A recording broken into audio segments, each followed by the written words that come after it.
정말 아름답고 정말 소중한 분들이십니다. 우리 찬양대 얼굴도 얼마나들 이쁘세요, 그렇죠? 나이를 떠나서 다 어린애들처럼 찬양하는 모습은 너무 아름답고 너무 좋으세요. 목소리도 어쩜 그렇게 꾀꼬리처럼 이쁘십니까? 그리고 얼마나 마음이 좋으셔서 지휘자의 손길을 따라서 웃어가면서 찬양하시는 모습이 제일 아름다우십니다. 항상 찬양하시면서 사시기 바랍니다. 어디서든 찬양하는 모습으로 사시는 우리 시온성가대가 되시고 또 여기 모인 모든 성도들 되시기를 소망합니다. 오늘은 재직회 헌신 예배 순서더라고요. 그래서 제가 순서를 맡았는데 재직들에게 어떤 말씀을 어떻게 전하면 되겠습니까? 하나님 저에게 마음을 주시고 또 말씀을 알려주십시오 라고 이렇게 간절히 기도했어요. 그랬더니 하나님이 또 어떤 마음을 저에게 허락하시고 또 오늘 본문의 말씀을 허락하셔서 다행히 말씀을 준비하게 됐습니다. 첫째는 그런 마음을 하나님이 저에게 주세요. 너무 귀한 사람들이다. 귀하다는 의미를 이제 이야기하고 싶어요. 하나님께 너무 소중한 사람들이다. 수지광성교회의 일꾼이잖아요. 재직하면 교회의 일을 맡은 사람들이잖아요. 세례교인 이상으로 또 집사 직분을 맡고 각 부서에서 또 교회의 여러 가지 부분에서 교회의 일들을 위해서 열심히 손발 모아서 일하시는 분들이 재직들이신데, 그렇죠? 장로님부터 시작해서 또 우리 집사님들까지, 교회 학교에서 성가대까지, 또 구역에 이르기까지 구석구석에서 우리 재직들이 없으면 교회 일이 되어지지 않습니다. 그러니 하나님께서 얼마나 귀히 생각하실까, 하나님께서 보시기에 그 일하는 모습이 얼마나 아름다울까 하는 그런 생각을 먼저 제 마음속에 느끼게 하셨습니다. 여러분 정말 귀한 분들입니다. 옆에 계신 분들에게 한번 칭찬 좀 해주셨으면 좋겠어요. 이렇게 하시죠.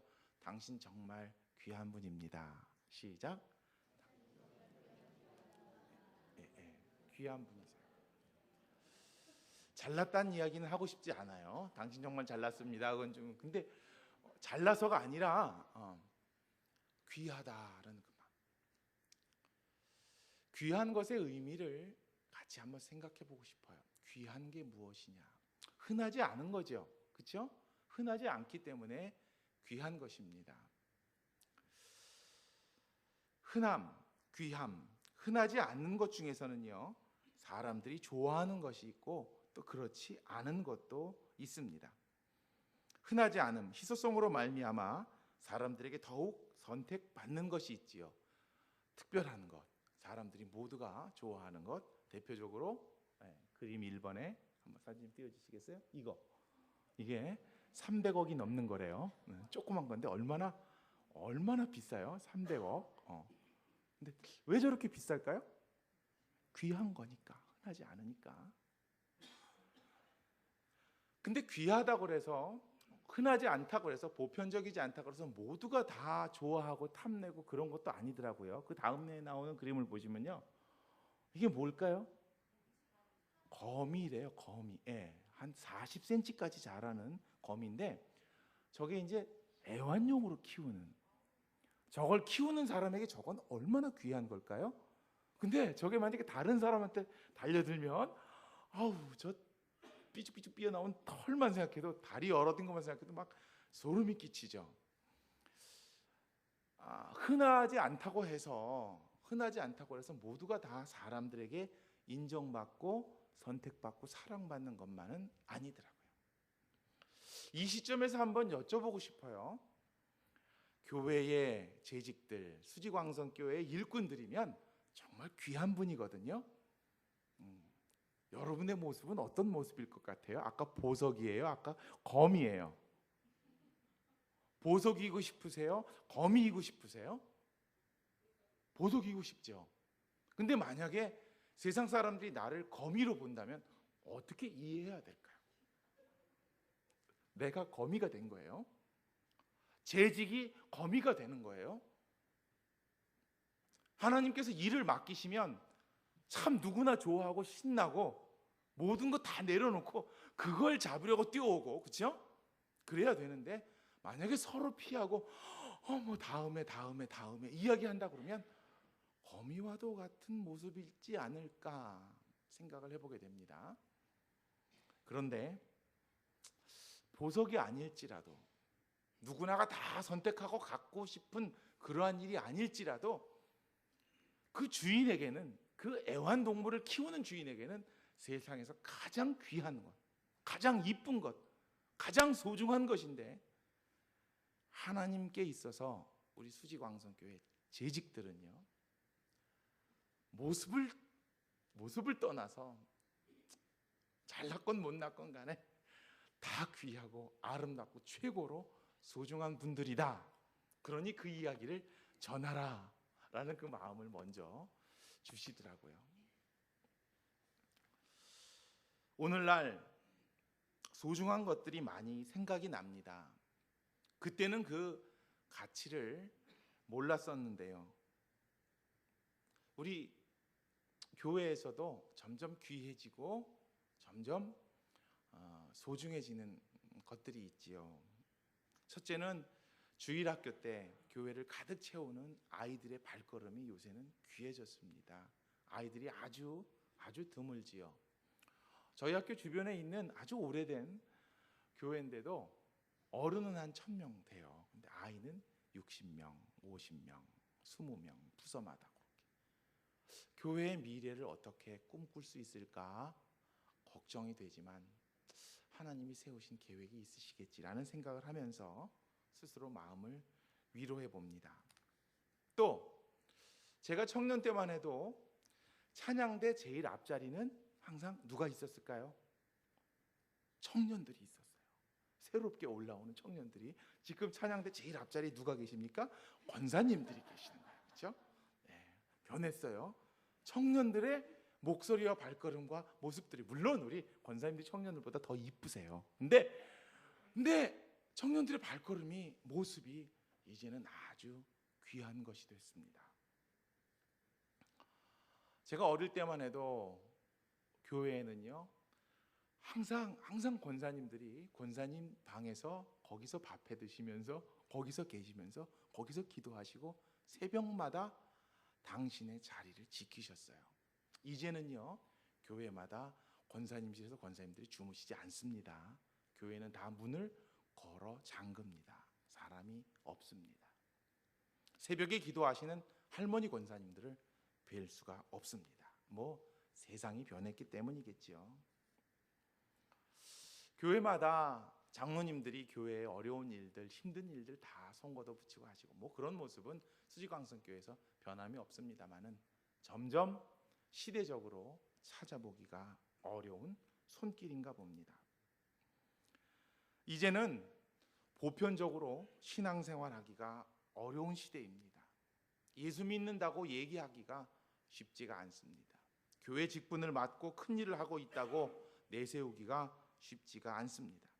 그러니 더욱더 그런 모습들이, 교회의 일을 맡고 교회를 찾아 나오고 교회를 가득 채웠던 그러한 발걸음과 손길과 또 표정들이 소중한 것이 아니겠습니까?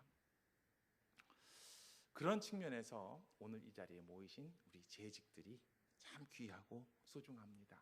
앞으로 시간이 더 지나가면, 세대가 또 바뀌면 교회에서 직분을 맡는 사람들이 더 귀해질 수도 있고 더 어려워질 수도 있고, 그런 생각을 해보게 됩니다.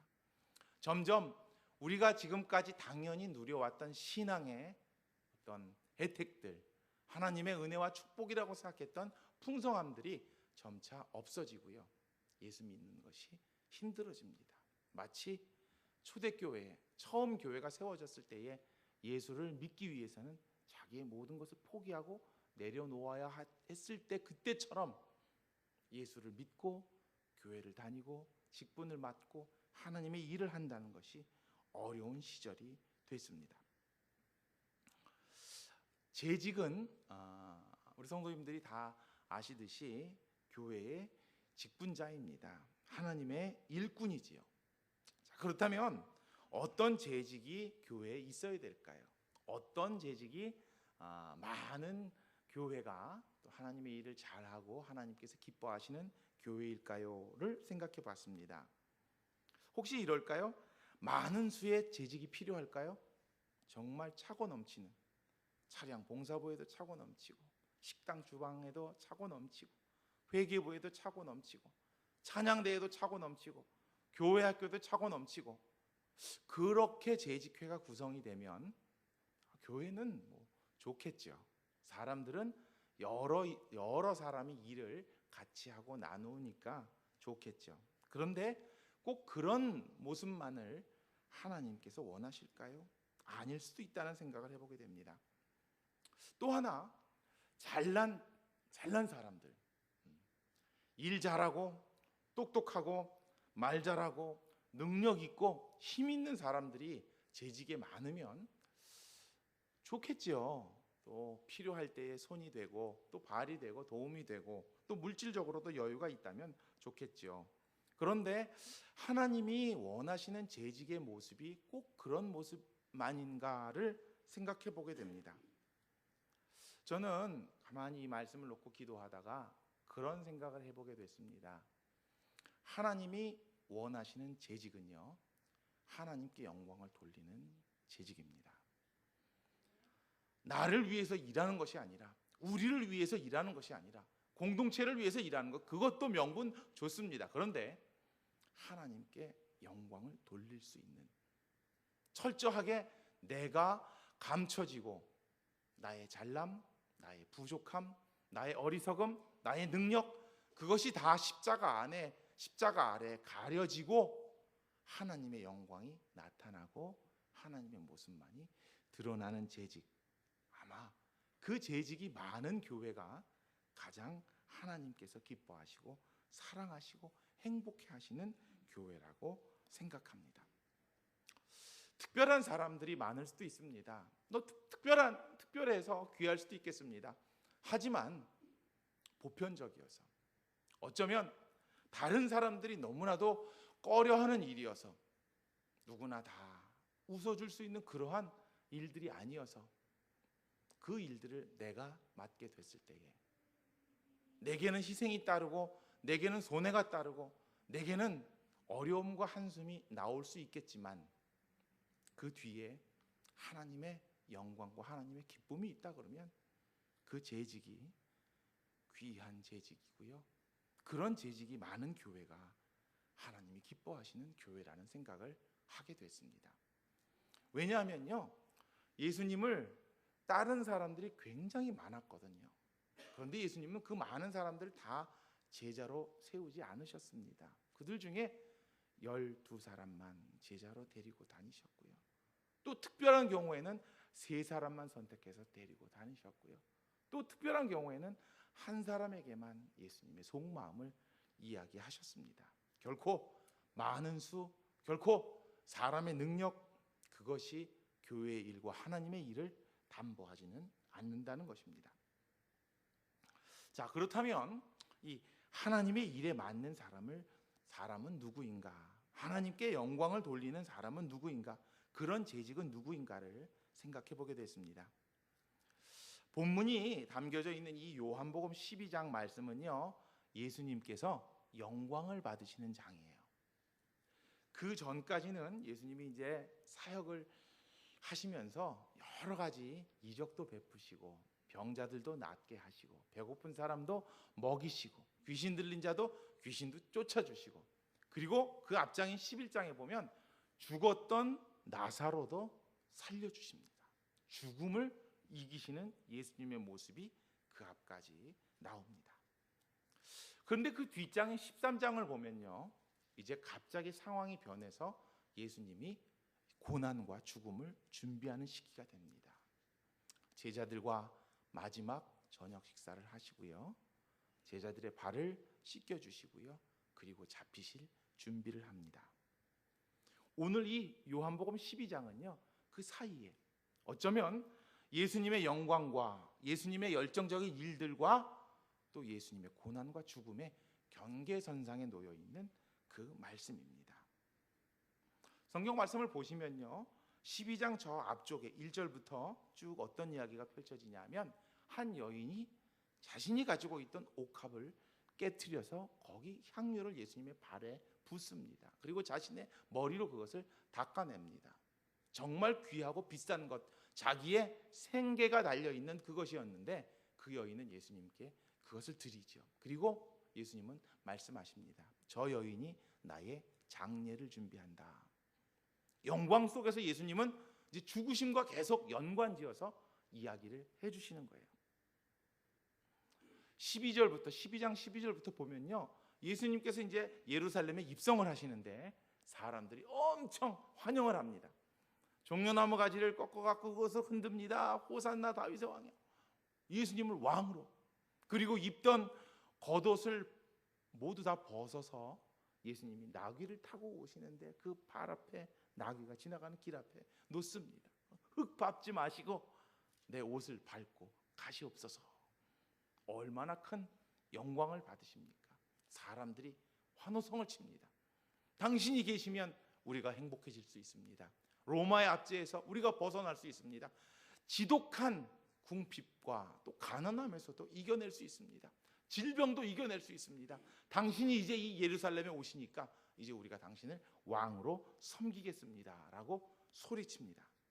그런데 그 시점이 지나고 나서 이제 예수님은 당신의 또 고난과 그 소리 지르는 많은 사람들이 갑자기 비난과 예수를 죽이시오라고 죽음으로 바뀌는, 영광이 죽음으로 바뀌는 그 갈림길, 그 일들을 오늘 12장의 말씀은 저희들에게 알려주고 있습니다.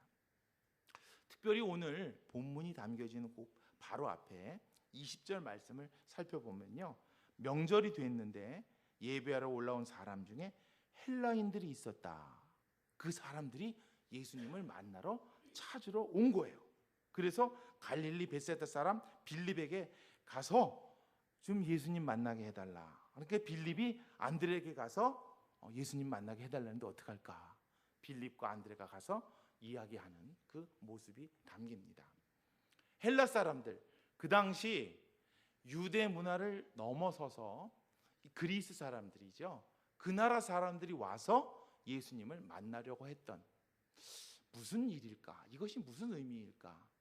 아마 예수님의 사역이 이제 예루살렘까지 오셔서 사람들이 환영하고 엄청나게 박수를 치고 왕이다 그러니까 이제 그 사역이 점점 더 세상으로 펼쳐지는 화려함, 아마 그 화려함의 극치, 이제는 유대를 떠나서 헬라를 넘어서 로마까지 이제 예수님이 그 판세를 넓히시겠구나, 더 많은 일을 하시겠구나라고 제자들이 상상할 수 있는 그 순간에 예수님이 오늘 본문의 말씀, 아까 읽으셨던 그 말씀을 하십니다. 23절에는요 이런 말씀이 있습니다. 예수께서 대답하여 이르시되 인자가 영광을 얻을 때가 왔도다. 자, 여기까지만 딱 생각하시면 이제 이후에 예수님의 일들이 어떻게 될 것 같아요? 왕으로 오셨지요. 죽은 사람이 살아났지요. 헬라 사람들이 와서 만나려고 줄을 서 있지요. 이제 영광을 얻겠다.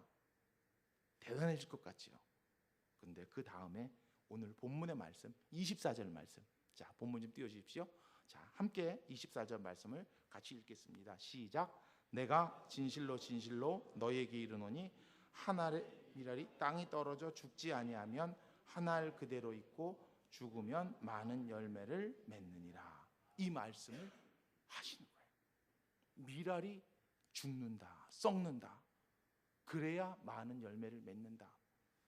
아마 이 말씀을 하셨을 때에 제자들이 갸우뚱했을 거예요. 왜 밀알에 죽는 이야기를 하시지? 예수님이요 열매에 대한 비유를 다른 데서도 하셨는데 마태복음 13장을 살펴보면요 천국을 비유할 때, 하나님 나라를 비유할 때 이 열매에 대한 비유를 하세요. 좋은 밭에 떨어진 씨앗이 30배, 60배, 100배 엄청 큰 열매를 맺는다. 열매하면 그렇게 풍성해지고 번성하고 좋아지는 것을 사람들이 상상하게 되지요. 영광, 예수님께서 참 높아지시고 좋아지시고 세상은 그렇게 바라보았을 것입니다. 그것을 계산해 냈을 것입니다. 그것을 추구했을 것입니다. 그런데 오늘 본문의 말씀은 정반대의 이야기를 하시는 거예요. 열매를 맺기 위해서는 죽어야 된다, 썩어야 된다. 그리고서 그 25절에 그 뒷절에 이렇게 말씀하십니다. 25절도 같이 읽어보겠습니다. 시작. 자기의 생명을 사랑하는 자는 잃어버릴 것이요 이 세상에서 자기의 생명을 미워하는 자는 영생하도록 보존하리라. 한 단계 더 나아가서 말씀을 하십니다. 자기 생명을 사랑하면 잃어버리고 자기 생명을 포기하고 죽으려고 들면 하나님이 살리신다. 여기서 죽는다는 것이 무엇을 의미하는 것일까요?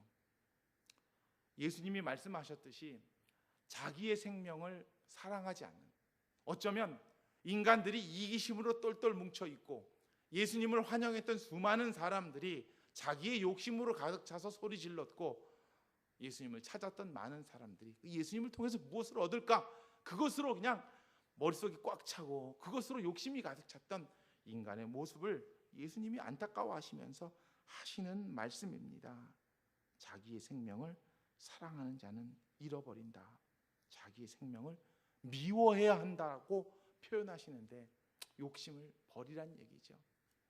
아까 말씀하셨던 한 알의 밀알이 땅에 떨어져서 죽는다, 썩는다, 그것과 연관된 말씀인데 우리가 살기 위해서, 내가 살기 위해서, 교회가 살기 위해서 그 밀알의 죽음과 나를 향한 미움, 자신을 향한 부인, 내가 져야 되는 십자가가 반드시 필요하다는 예수님의 말씀입니다. 누구나 다 영광을 생각하고 더 큰 기쁨을 생각하고 더 화려함을 생각하고 그것을 이야기할 때 예수님은 바꾸십니다. 죽음을 생각하고 썩음을 생각하고 자기를 미워해야 된다. 예수님의 죽음은 정말로 그런 것이었습니다. 당신이 죽어서 많은 인간이 살 길을 열어주셨습니다. 자신이 썩어서 많은 사람들이 새 삶을 살 수 있도록 해주셨습니다. 하나님이 직접 모든 것을 지고 죽으심으로 말미암아 모든 인간이 살 수 있는 믿음의 길, 생명의 길을 열어주셨습니다. 그런데 그 죽음이 끝이 아니라 예수님은 죽고 난 후 어떻게 되셨습니까? 부활하셨습니다. 죽음을 이기셨습니다. 그러니 그 아까 말씀이 가능한 거지요. 죽으면 많은 열매를 맺고 죽으면 살 것이다. 미워하면, 내가 나를 버리면, 욕심을 내려놓으면 세상은 그것이 끝이라고 얘기하고 어떻게 영광을 추구하지 않느냐라고 비난하고 손가락질하고 거미처럼 그렇게 싫어할 수 있겠지만 오히려 그것이 우리가 살 길이다라고 예수님은 저희들에게 살 길을 알려주시는 것입니다. 자신의 생명을 미워하는 것, 오늘 25절에 나왔던 이 말씀을 읽으면서 제가 어떤 책에서 봤던 이야기가 생각이 나는데, 그 인간이 참 기도하는 것도 이기성을 가지고 기도하잖아요. 어떤 사람이 하나님께 열심히 기도했대요. 하나님, 제게 소원을 들어주시옵소서. 제가 이렇게 열심히 했는데 하나님이 그래, 내가 네 소원 들어줄게. 어떤 소원이냐? 50대 남자였대요. 저랑 비슷한. 저랑 어린 여자랑 살아보고 싶습니다. 30년쯤 어린 여자랑 살게 해주십시오. 그래, 알았다고. 짠. 어떻게 됐을까요? 자기가 80대가 됐답니다. 그 이야기 이제 읽으면서 제가 웃었던 게 갑자기 생각이 나는데, 그런 이기적인 인간의 모습. 그런데 예수님은요, 철저하게 그런 것을 부인하고 버리라는 말씀을 하십니다. 세상이 이해할 수 없는 믿음의 희생, 교회의 재직이라고 하면요, 물론 교회의 재직의 제일 일선에 계시는 우리 장로님부터 또 우리 모든 집사님들, 서리 집사님들까지 재직이라고 하면 오늘 본문의 말씀처럼 자신을 미워함, 세상은 그것을 이해 못해요. 세상은 그것을 인정하지 않습니다. 하지만 자신을 희생하고 욕심을 내려놓고 교회를 위해서, 남을 위해서 봉사할 수 있는 그런 마음으로 재직이 되고 그 일들을 감당해야 되는 것입니다. 왜 그러느냐? 예수님이 정확하신 분이에요. 그 다음 말씀이 무슨 말씀인지 아세요? 26절 한번 읽어보겠습니다. 시작. 사람이 나를 섬기려면 나를 따르나 거기 있으리니 사람이 나를 섬기면 내 아버지께서 그를 귀히 여기시리라. 아멘. 하나님이 어떻게 여기신다고요? 귀히 여기신다고. 그 사람을. 예수님이 나를 따르라 하는 것은요, 영광의 자리를 따르라는 게 아닙니다. 화려함과 풍성함과 더 큰 열매를 추구하라는 게 아닙니다. 죽으라, 썩으라, 내려놓으라, 미워하라. 어쩌면 세상과 다른 굉장히 부정적인 이미지, 하지만 그것을 마음에 담고 따르는 재직이 됐을 때 누가 인정하신다고요? 하나님이 인정하신다고요. 그래요. 세상은 우리를 거미처럼 생각할 수 있어요. 세상은 우리를 왜 그렇게 사니? 왜 그렇게 하니? 그런데 하나님이 우리를 보석처럼 사랑하시면 우리는 하나님의 보석이 되는 거잖아요. 그렇잖아요. 세상의 가치가 아닌 하나님이 다 보고 계시니까, 다 알고 계시니까, 아무개 집사가 어떤 일을 하면서 얼만큼 힘든지 하나님이 다 알고 계시니까, 아무개 권사가 어떻게 기도하면서 자기를 내려놓고 눈물로 남을 위해 기도하는지 하나님은 다 알고 계시니까, 아무개 장로가 어떻게 일을 하는지, 어떻게 희생하는지, 어떻게 뒤에서 남을 돕고 기도하고 있는지 하나님은 아시니까요. 그것을 알고 그것 때문에, 하나님 때문에 예수님을 따르는 사람, 하나님 때문에 손해보고도 웃을 수 있는 사람, 하나님 때문에 힘든 신앙의 일들을 묵묵히 감당할 수 있는 사람, 예수님 때문에 내가 좀 억울하고 답답해도 그저 양보할 수 있는 사람, 하지만 하나님께서 귀히 여기는 그런 사람, 그런 재직, 그런 일꾼, 그런 수지광성의 성도들이 되시기를 간절히 소망합니다. 예수님이요, 근데 우리의 마음도 더 정확히 아시면서 또 한 절 말씀을 남겨두셨어요. 그 말씀 몇 절일까요?